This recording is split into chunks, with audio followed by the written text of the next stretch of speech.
This is Cold War Conversations. If you're new here, you've come to the right place to listen to first-hand Cold War history accounts. Do make sure you follow us in your podcast app or join our emailing list at coldwarconversations.com. Now, have you ever heard of Dickie Chapelle? No, I hadn't either, but I'm delighted to bring you the unknown story of this trailblazing female war correspondent.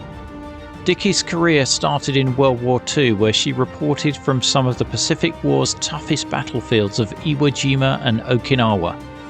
During the Cold War, she reported from Hungary during the 1956 Uprising and was held in the infamous faux prison and interrogated by the Hungarian security forces. Dickie went on to report the struggle of the Algerian Liberation Front, covering their campaign against French colonial rule, as well as becoming the first Western female reporter to march with Castro's Cuban Liberation Army. I speak with author Larissa Reinhardt, who's written a new book about Dickie Chapelle called First to the Front. There's links in the episode information where you can purchase the book. I'm delighted to welcome Larissa Reinhardt to our Cold War conversation. She's special to me in particular because I learned about her first when I was actually in high school. And I would go down to the local record store and I would buy a CD, right? And one Saturday, I remember I bought this album by Nancy Griffith, who's this incredible folk singer.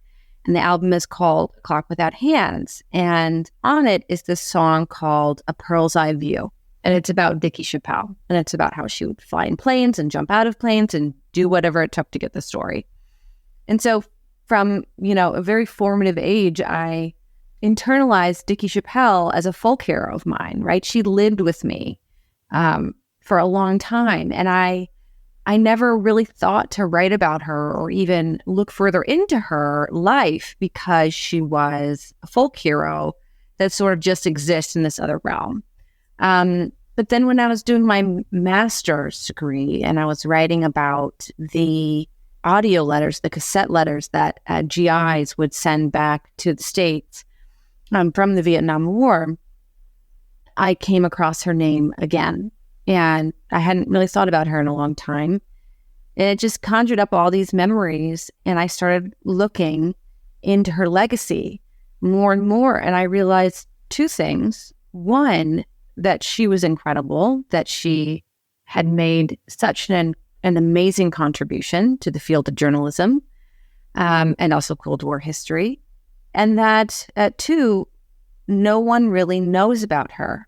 And I really felt the need to change that. Why is she missing from the pantheon of female journalists?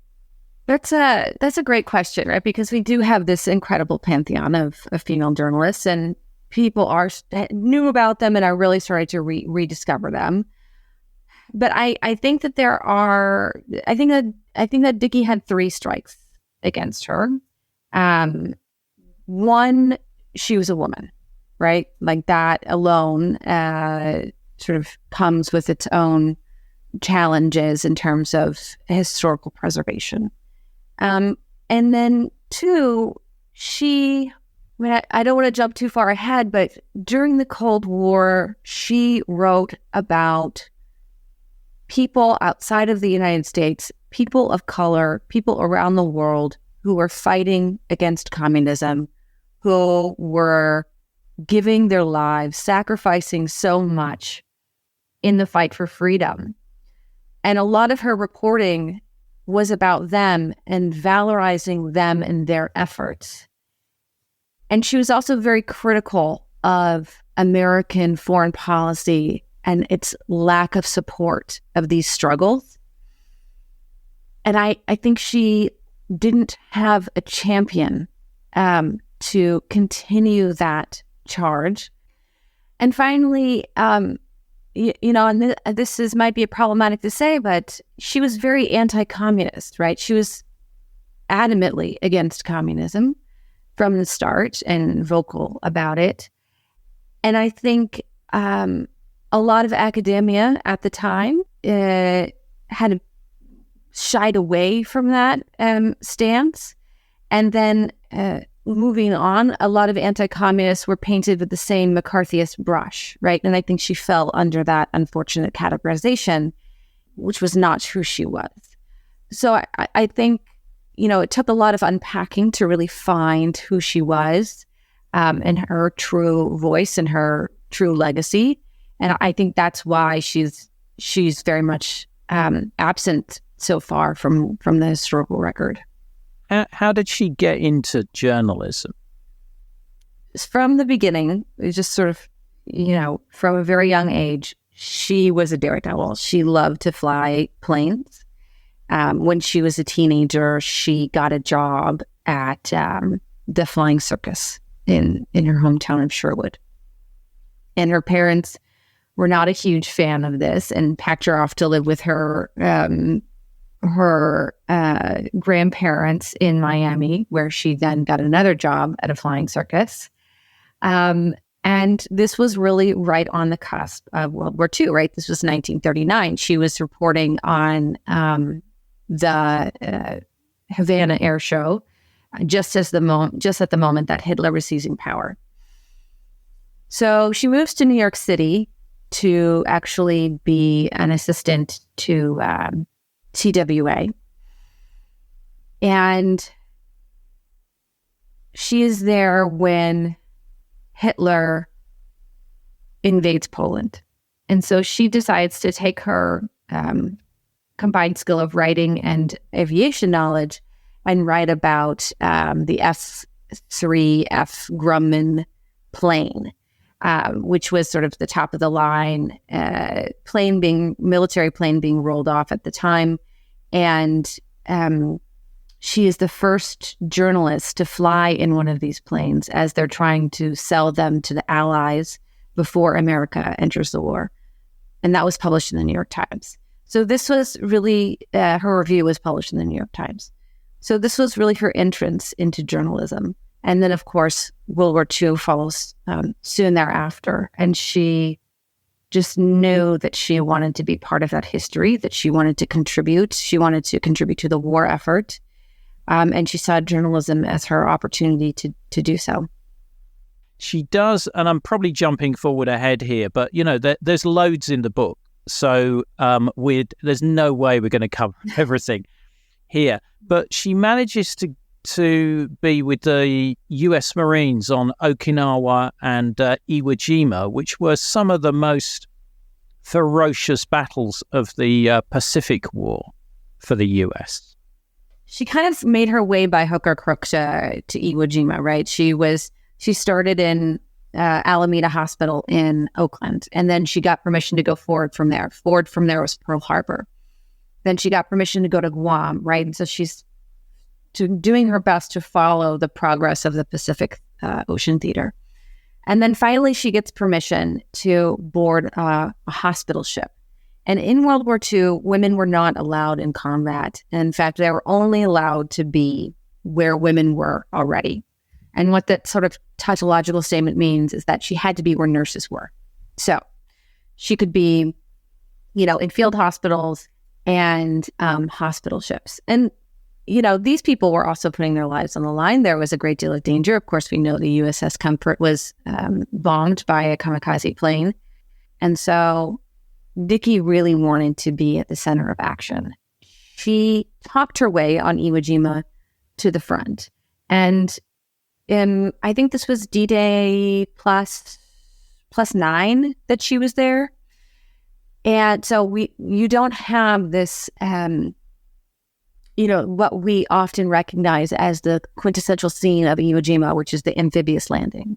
Instead, we have just men in foxholes in the sand for days and days and days, fighting for their lives, which is a harder story to cover. It's a harder story to convey because it's a lot of waiting and it's a lot of fear. It's not a lot of action. But that's what she covered and that's what she saw. And that was her first experience of war, I think, which is more true to the reality of war than perhaps what we are exposed to as civilians. So she came back. She went back to the hospital ship, sort of very much changed by that, and with a greater understanding of the scope and scale of war and its stakes. And then, she was with the fleet at the end of Iwo Jima. And she then talked her way again onto Okinawa, which was such a different situation because the Japanese army had fortified themselves within Okinawa's extensive caves. It wasn't the same sort of amphibious landing drama that we see in Iwo Jima. It was more of a protracted battle. And so she was there. I believe she got to Iwo Jima on like D-Day +3, and she was there for a week. But she was also there on the day that the Japanese army revealed herself on April 16th. And then she had to leave because, again, women were not allowed in combat. And she had sort of talked her way there and also impressed a number of military personnel who made exceptions for her, and the generals and colonels who were on the ground. But the press officer, the admiral who was a press officer in the rear area, decided that she had to go, that she couldn't be there, and that she should be stripped of her press credentials because she had broken the rules. And so she had to leave, and she had to find her own way out because the military was, the Marines were otherwise engaged, and she very graciously made her way aboard an LCVP boat that took her, back to the fleet. Well, this happened to be on April 17th, which was the first of several concentrated kamikaze attacks.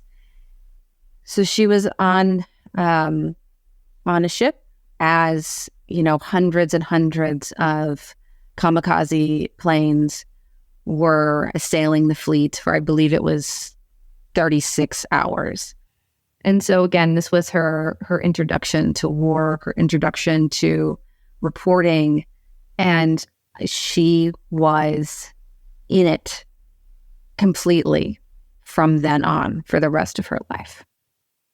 That sort of impressing military personnel and being allowed to go where she perhaps shouldn't be going is sort of like a quite a constant theme in her story. And I think one of the scenes, and there's many sort of like lovely scenes in the book, but one of the bits I remember, and she's either on Okinawa or Iwo Jima, I think it's Okinawa, and she's taking some photos from a hillock, and there's this whistling going on, and she's like, oh, I've no idea what that is, I'll just keep taking my photos. Yeah. And it's the Japanese firing at her.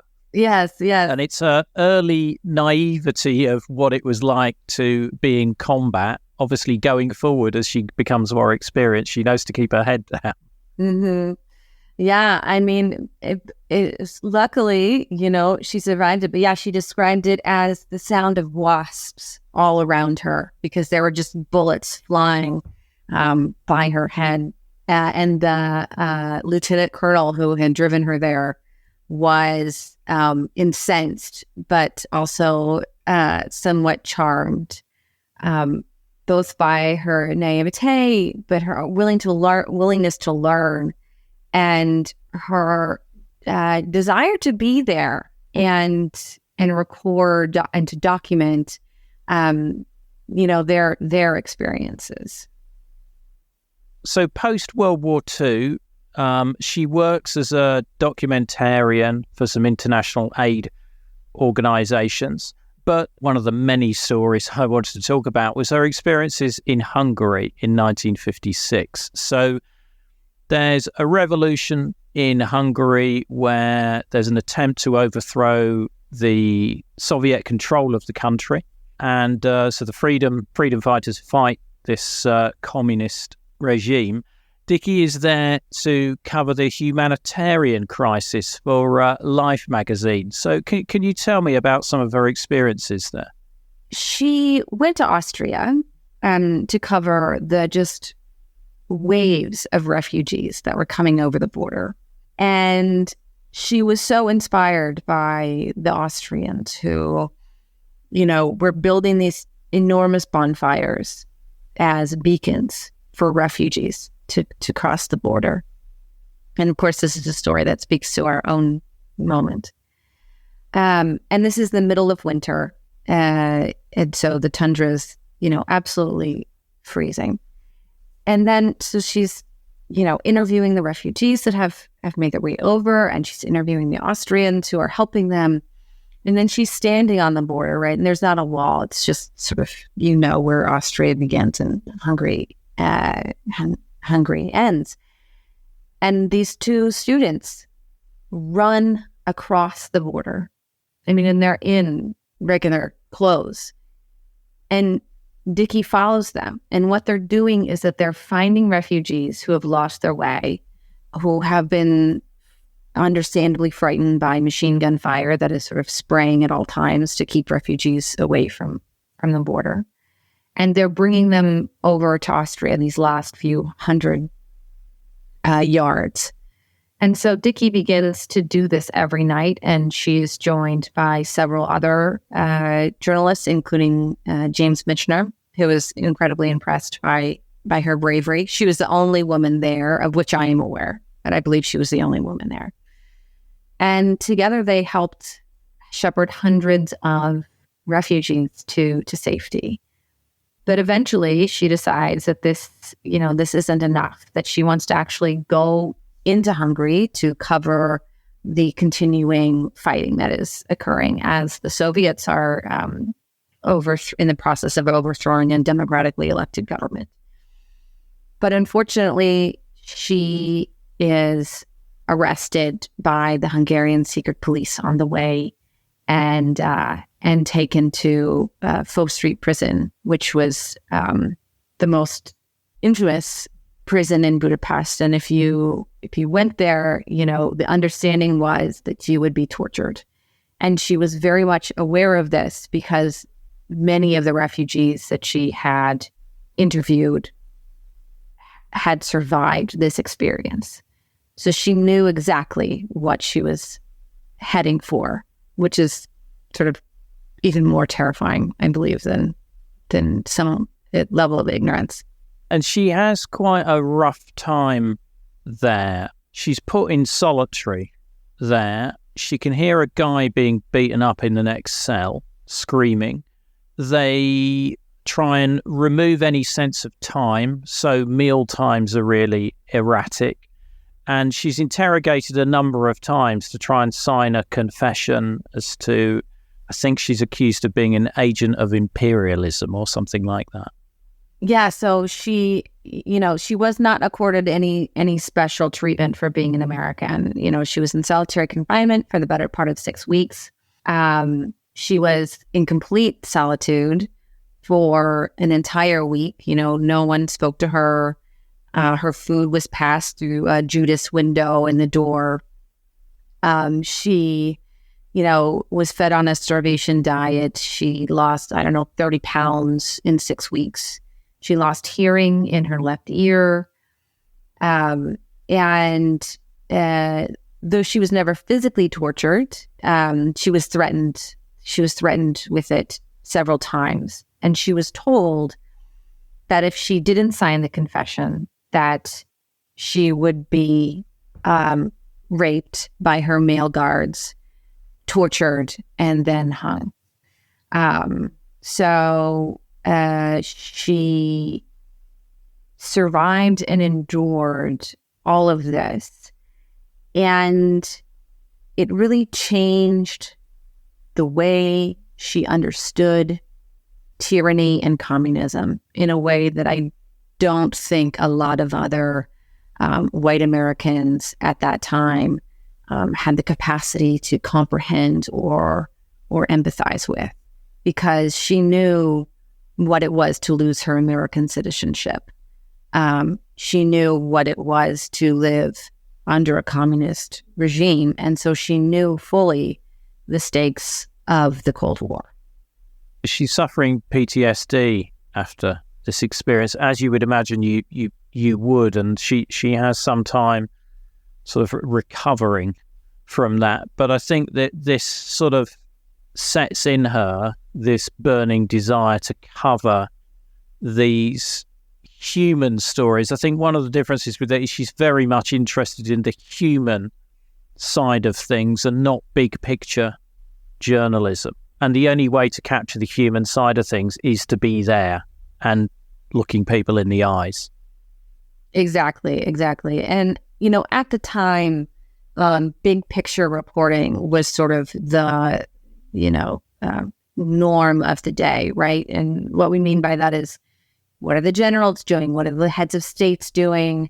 What are the policy initiatives? Not who are the people on the ground, boots on the ground, enforcing these policies, and who are the citizens that are being affected by these initiatives. And so those are the stories that she was interested in covering, and that she went to extraordinary lengths to cover. And you mentioned that when she got out, she was suffering from PTSD.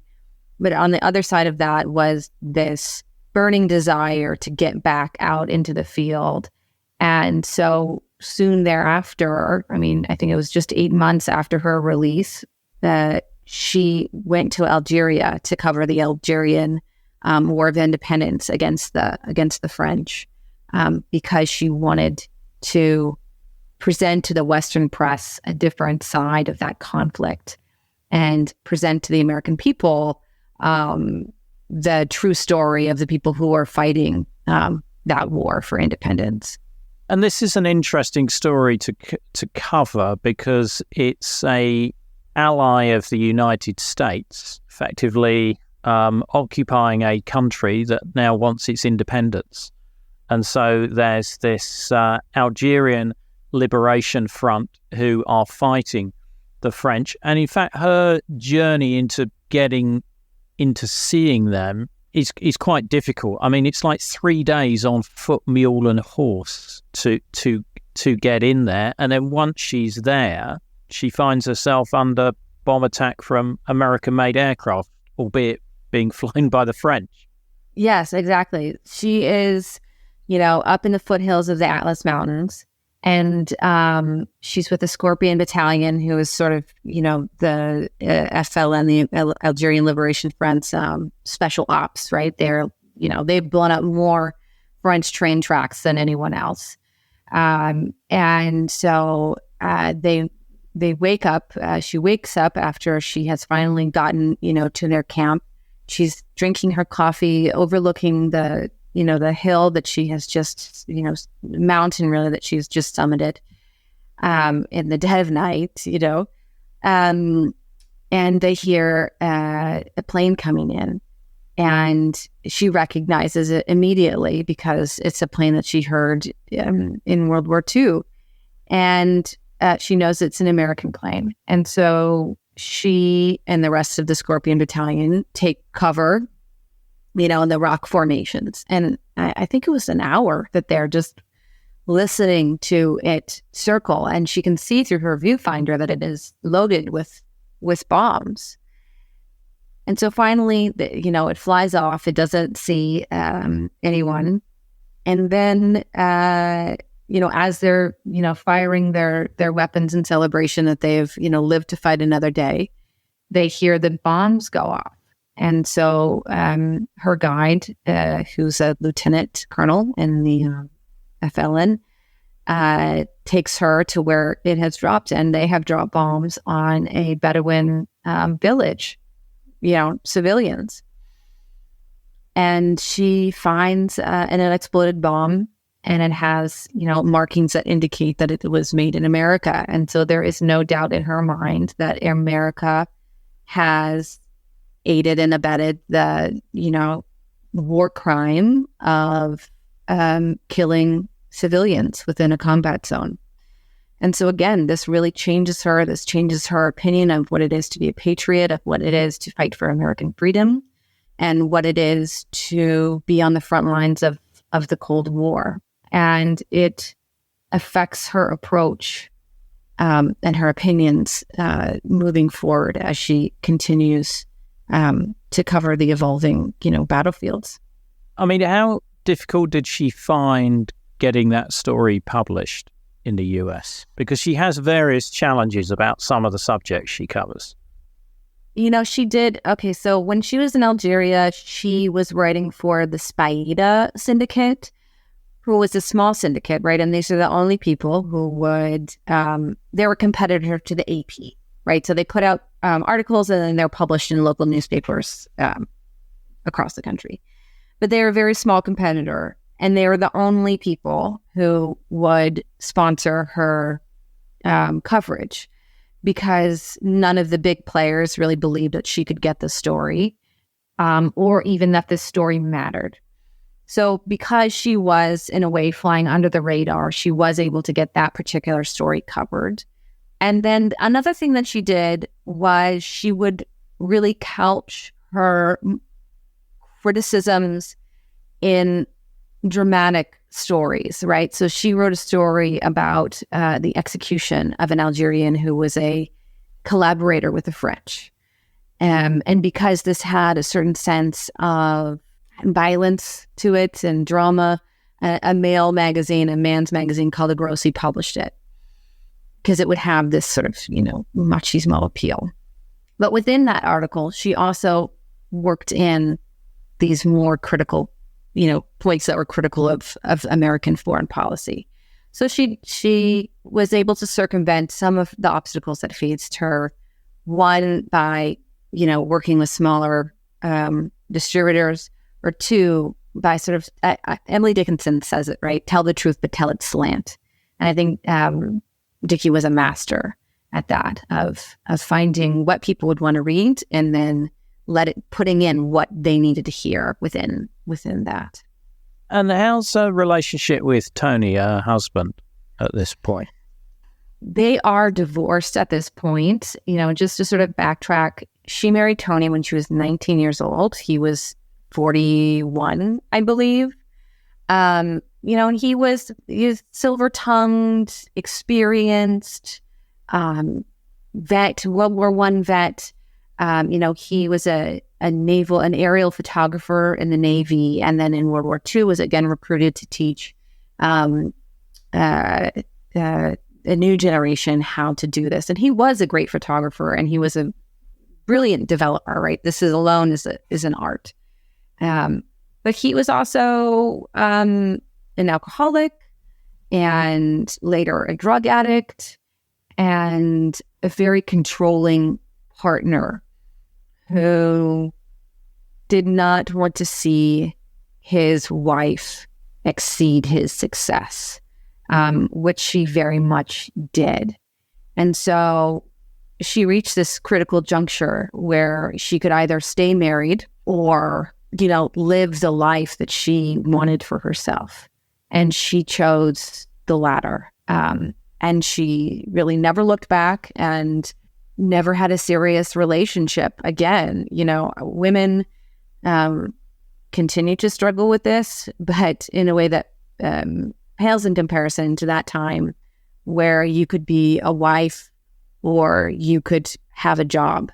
And she wanted to have her career and not the career of a housewife. That being said, I do want to mention that she had a complex view of motherhood. She went out of her way to praise and really talk about women and mothers doing traditional women's work in ways that were heroic, because she viewed them that way genuinely. And she also knew that there was no revolution without domestic labor. And so she wanted that to be part of the historical record, part of her journalism as well. She was covering the anti-Castro militias in Miami later on. And she said of one of the wives that there was a place in Valhalla for her because she got the kids to school on time and, swept up after the boys made the bombs in the sun deck. And she's right. So anyway, but that wasn't the life that she wanted for herself. Well, I mean, the mention of the Cuban exiles is a good point to talk about her next location she was at, which was Cuba before Castro takes power. She's the first Western female reporter to report with the Cuban Revolutionary Army, but I particularly liked her trick in terms of getting into the rebel area when she really shouldn't be there. Do you just want to tell us about that? So, yeah, Dickie was very resourceful. So she first flew into Havana, which was no problem because, Havana is still, America's casino, and no one's going to question a, white woman flying into Havana. But then she has to get to Santiago, where the bulk of the fighting is happening. And interestingly, and I won't go too much into this, but Santiago is also where the sugar industry is centered in Cuba, which is the economic center of Cuba. So it makes sense that Castro would be attacking this area first and foremost, rather than sort of the more tourist industry of Havana. So she gets there, and Batista has just dropped a total dragnet of information, and alerted the police to jettison anyone suspected of being a reporter. So she lands and is immediately questioned by the police that why would an American woman be interested in coming to Santiago? It's surrounded by bandits. There's not enough to eat. Why are you here? But what was in Santiago then and now is the Guantanamo military base. And so she tells this police officer that her lover is stationed at Guantanamo and that she just has to go see him. And he, just sort of smiles and it waves her through. In the meantime, she's like joining up with, Cuban revolutionaries on the golf course to walk into the Sierra Maestros. But yeah, that's how she gets into Cuba. I don't know if a man would be able to pull that off, I think she really leaned into being a woman for that one. It's a brilliant story, and it shows her ingenuity in terms of getting into places where she's not supposed to be. And one of the stories while she's in Cuba that I found fascinating is she finds a U.S. Marine serving with the Cuban Revolutionary Army, which is quite an interesting little story.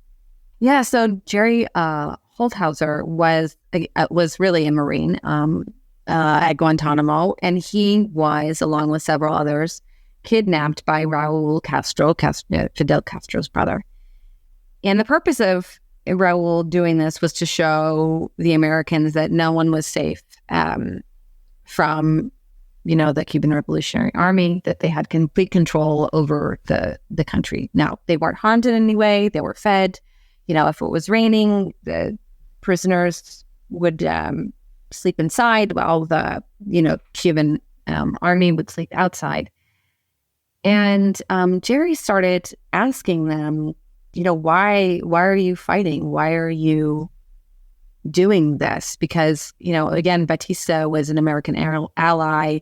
Havana was this playground for, Americans. It just seemed like there's no problem. And a lot of people compare Batista to Mussolini, right? The trains ran on time, the streets were clean, but only if you're in Havana. So what they began to tell Jerry was that, there's this incredibly brutal infrastructure of secret police throughout Cuba that would arrest and torture and kill tens of thousands of Cuban civilians in order to maintain their power structure. And it didn't matter if you were a man or a woman. It didn't matter if you were an adult or a child. If you raised your voice against them, they would come for you. And so Jerry was very affected by this, and eventually Raul released them, back into American custody. And several weeks later, Jerry decided that he wanted to fight for freedom. That's why he had signed up for the military, to fight for freedom. And so he hopped the fence of Guantanamo and joined the revolutionaries. And so that's where he was, and he fought for the entirety of the revolution. He stayed in Cuba afterwards, but then what happened with Castro happened with Castro, and because he was against communism, because he was against dictatorship, he had to basically flee Cuba back to the United States, where he was court-martialed and convicted and dishonorably discharged for deserting. The U.S. Marines is a constant theme in this story, because at this point, Castro isn't sort of allied to the Soviet Union. He's fighting Batista. There's an appetite for change in the country, and so he is seen by some in the West as a positive influence. Obviously, there's a number of people in the US who want to keep Batista in power. So there's sort of this triangle, right? There's this trifecta of the Cuban Revolution. There's Che Guevara, there's Raul, and there's Fidel. And Raul and Che were very outspoken against America and Western imperialism, and Fidel was somewhat more diplomatic about it. I think because he was trying to court that, and he succeeded in a way. You know, the CIA purportedly and probably did hedge their bets and fund Castro's army to a certain degree. What Dickey wrote about before and after the revolution was that America needed to support people fighting for freedom, the Cubans fighting for freedom, for their independence, which was, in her opinion, their birthright, or else they would go and find support where they could. And that meant the Soviet Union. And she was very adamant, and this is sort of down to the nitty-gritty, but part of what kept the, Batista regime afloat was sugar subsidies and imports by the United States. And Dickey was very vocal about the need to continue those subsidies and imports from Castro so that his government would have the money to succeed in its vision, which at the time was to rebuild Cuba, to support the farmers, to break up the large-scale Western farms that had sort of benefited from these oppressive policies of Batista. And when the U.S. cut off this market opportunity, Castro did exactly what Dickey thought he was going to do, which was go to the Soviet Union and get support from them. And, this was a pattern that she saw repeating throughout the Cold War, was countries would come to America, ask for support, America would deny it, and then they would turn to the Soviet Union. She met Castro because she was invited into his command post. What did she make of him? So she, interestingly, knew from the start that he was a bit of a megalomaniac, that he was a demagogue, and she very famously said, he is better when he has an enemy. And so someone like that always needs an enemy. And when you win the war, who is your enemy? The enemy is the people. And that's what he did. He turned on his people. And she was not, she was impressed by the people who fought with him, who fought for Cuba's independence. But she didn't have a great deal of faith or trust in him. And she hoped that the movement that had grown around his charisma would carry the day. But unfortunately, that was not the case. After the Cuban Revolution, she's also involved in the Bay of Pigs, or she gets wind of the story there, and flew to Key West. And I think this is one of her first experiences of US or CIA censorship of her stories. So this is really when the Cold War gets murky. So she goes down to Key West, and she's actually in the same building where she worked as a teenager when she worked at the Flying Circus in Miami. And she goes into this, office of the Cuban expats who are, trying to stage a, incursion or what have you, against Castro. And the carpets are new and the paint is fresh, and there's indoor plants, and there's an expensive mimeograph machine. And this young man comes off the mimeograph machine, which costs thousands of dollars. And he says, "Oh, hi, Dickie. I recently read your report." And she just knows immediately that this is not a ragtag, revolutionary group, that this is funded by the CIA. And so, this guy who's posing as an assistant is clearly, a CIA operative. And he shows her into a press office, and the press officer tells her, "Oh, you don't want to go down to Cuba. You want to go here, here, here, and here." And she tells him, she goes, "You got to get this guy out to the front desk. He's really giving you away. Like, I know what's up. Anybody who comes in here knows what's happening. Like, this is the CIA," who she had various run-ins with throughout her career. But so she doesn't listen to him at all. She immediately rents a plane and starts, hanging out over the side, as she started her career doing, and taking photographs of the naval fleet assembling.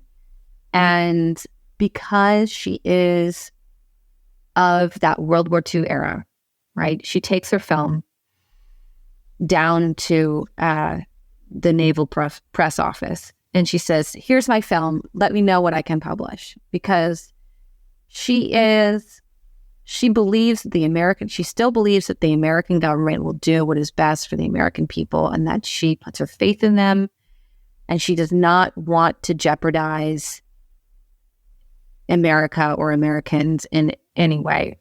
And what she is told is that she didn't take this film, she didn't take these pictures, there is no fleet assembling, and that you better forget that you ever took them, because you didn't. And there's no infrastructure to censor them, because there's nothing to censor. And, this was really, there's nothing to censor because it didn't happen, right? They're not saying, "Oh, go ahead and publish them." They're saying, "You can't publish any of this," and it didn't happen. And this is really the beginning of an attempt by the Kennedy administration, and then moving forward from that, the American government, to control and contain the information coming out of various fields of combat within the Cold War, in a way that differed from her experience of World War II. She gets quite upset because she does discover one of her photos appearing in a Navy publication, doesn't she? So this is jumping forward a little bit, but in 1961, right, she couldn't photograph the Cuban Missile Crisis. She tried to get to that as well. She was planning on paratrooping into that, but that didn't come to fruition. So she goes to Laos, where there's a secret war happening, where the CIA is staging at the time, where it's arming and training, mountain peoples in Laos. And she's with a special ops, White Star Special Ops, under, I believe it was the Aragon program. And she, knows them. She did a jump over South Korea and marched to the DMZ with these guys earlier in, I believe, 1959. So they know her, she knows them. They know that she can handle herself in a combat situation. And so she lives out there for like 2 weeks or something like that. And interestingly, because this war is undeclared, there's no real infrastructure for controlling what journalists go out there and what they're reporting on. So the only question that she's asked before going into this, sort of secret war is, will you eat bats? Because if the supply lines are cut off, you're living on whatever is out there. And she goes, "Yes, sir." So he's like, "Okay, go ahead and have a blast, kid." So she goes out there and she lives with them, and she's photographing them fighting the Viet Cong. She's photographing them also firing back. And she takes her photographs, she takes her article, she submits them to military censorship. So she saved this. I mean, this is fascinating little tidbit, but she saves a draft edited by military censorship. And they say to her in this draft, "This does not jibe with the original story. Please change to make sure it follows what the military wanted to say," basically, because she said that they were, in the American special ops were in combat. And according to the Geneva Conventions, French Indochine War, they were not allowed to be. So she changed it, but she saved that draft. And then she submitted also her photographs to Army censorship, and they were lost. They just couldn't find them. And she appealed, I believe, all the way up to the Joint Chiefs of Staff to try and get them back. And, they couldn't find them. And then, as you mentioned, I think 6 or 8 months later, she gets, the Navy Journal, and she finds one of her photographs, of course, unattributed, that she had taken there. And, once again, she writes to try and get her photographs back, but she is absolutely stonewalled.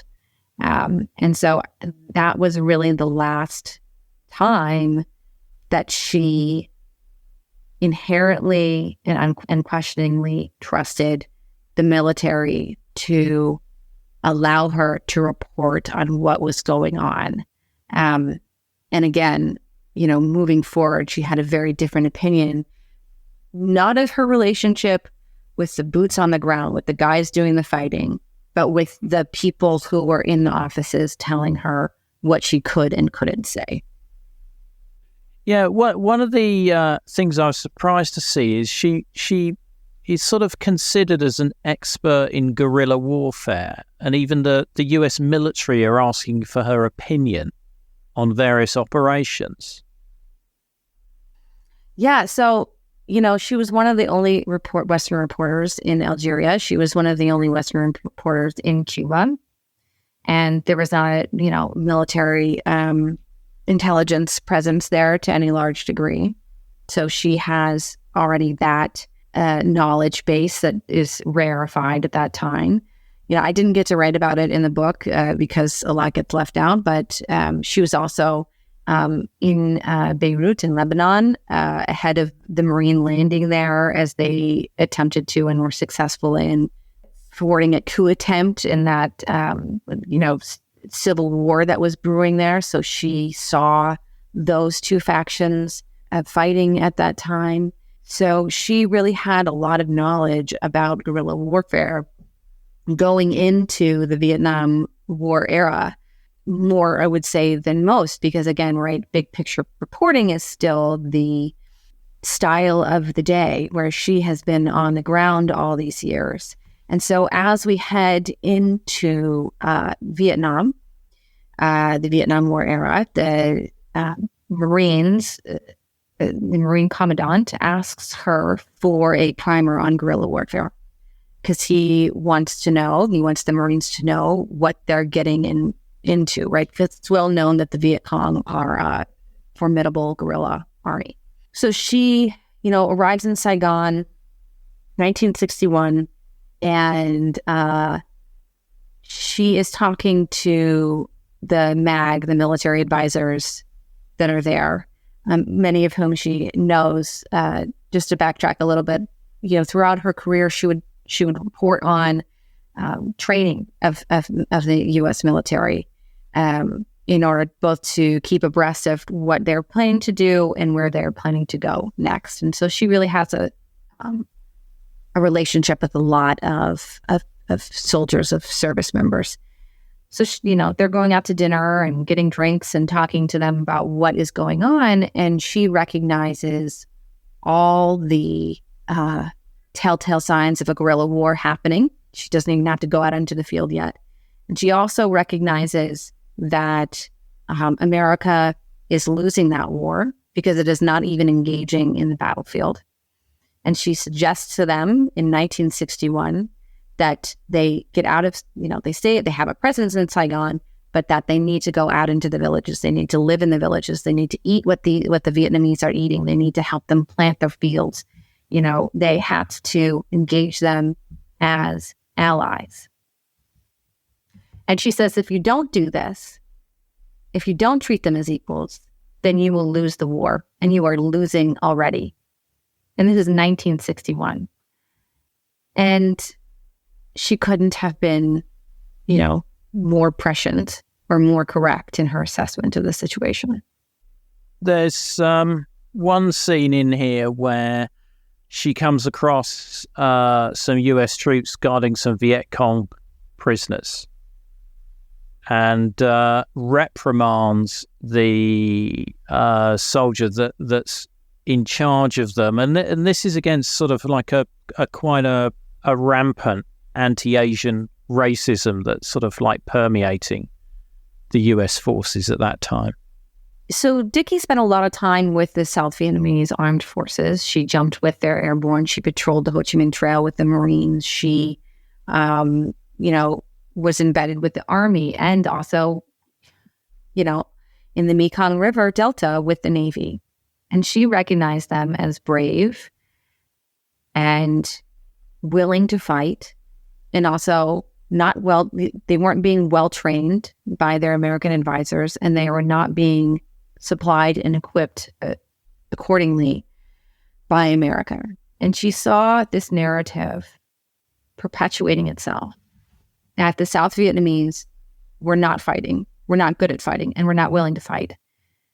And she pointed out, you say the Vietnamese can't fight. Well, the Viet Cong are kicking your butt all over the map, and these are the same people. These are oftentimes the same families, like many people who fought with the Viet Minh are now fighting with the South Vietnamese army.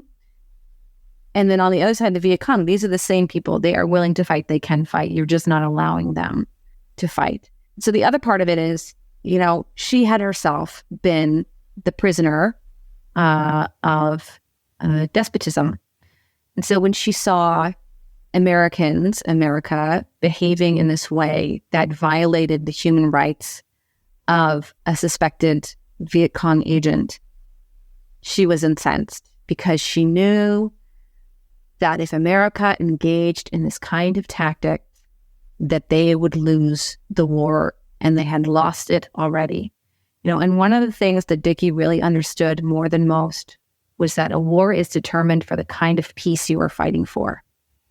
And if the kind of peace that America was fighting for was a violent peace, then they would never win.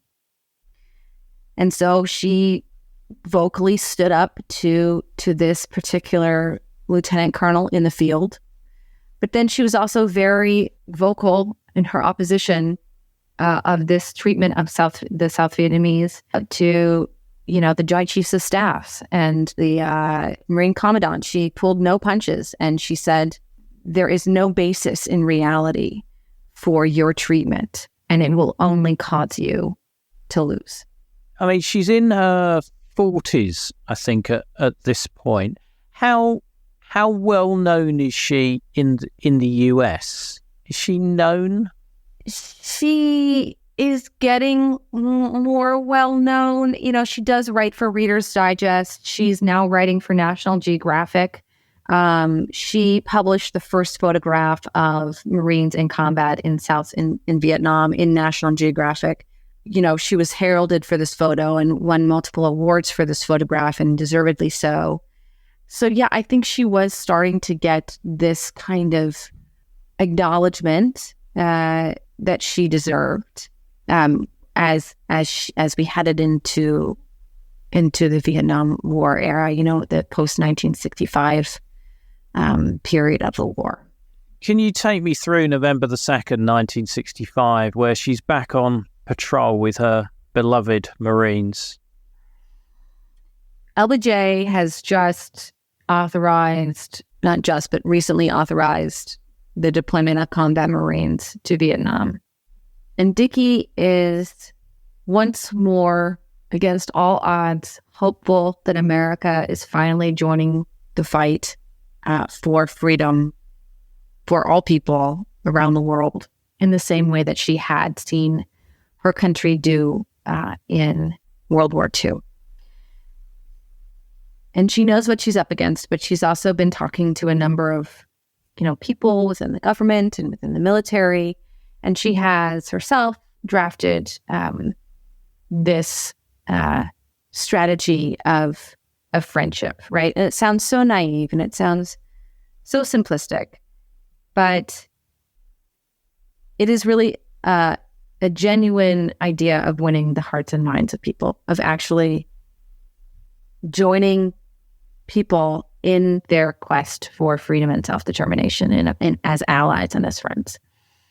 And she feels she's getting some traction with this idea. And she's not necessarily a pacifist by choice. She understands that guns are necessary to fight for freedom. So she joins the Marines in July, which is near Da Nang. And it is one of the first sweep and destroy missions of the war. And she falls in line, with the Marines, as she is so used to doing.